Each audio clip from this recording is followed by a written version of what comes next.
Leçon 27.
Checker les mails, suivre les dossiers. Pour Thierry, le mot congé ne rime pas avec le mot farniente. Il n'y a pas moyen de débrancher. Je pense qu'on ne peut pas expliquer à un client que son problème sera traité à l'échéance de ses propres vacances. Donc il y a un moment où il faut prendre ses responsabilités et continuer à bosser. Et pour Chantal et Yves, sur la plage, un seul outil, le BlackBerry. J'ai mon BlackBerry, on peut m'appeler à tout moment pendant la visite d'un château ou quand je suis sur la plage pour me poser une question et me demander mon assistance. Au début, on est très content parce qu'il y a plein de trucs, on est sur internet, on regarde ces trucs et finalement on ne fait que des mails. Le matin, le midi, le soir, en vacances, le week-end, on se sent obligé de répondre. Alors d'où vient cette addiction au boulot? Cécile Faure, psychologue du travail. C'est une grosse recherche en général de reconnaissance professionnelle. Souvent, les gens me disent « Ah oui, mais mon employeur est très exigeant. » Et puis, tout le côté, des fois, accrochage qu'on peut avoir effectivement au travail crée du stress.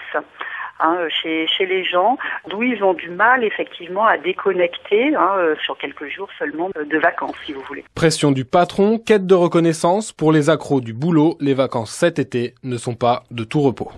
Reportage diffusé sur RTL.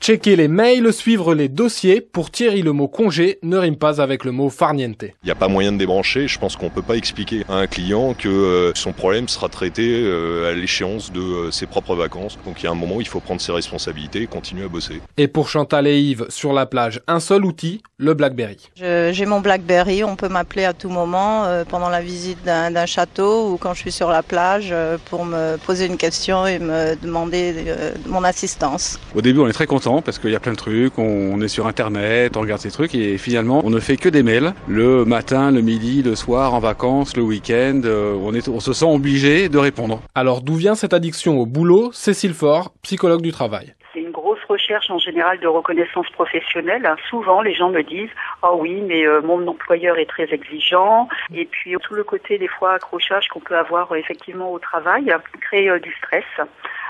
Chez les gens, d'où ils ont du mal effectivement à déconnecter sur quelques jours seulement de vacances, si vous voulez. Pression du patron, quête de reconnaissance. Pour les accros du boulot, les vacances cet été ne sont pas de tout repos.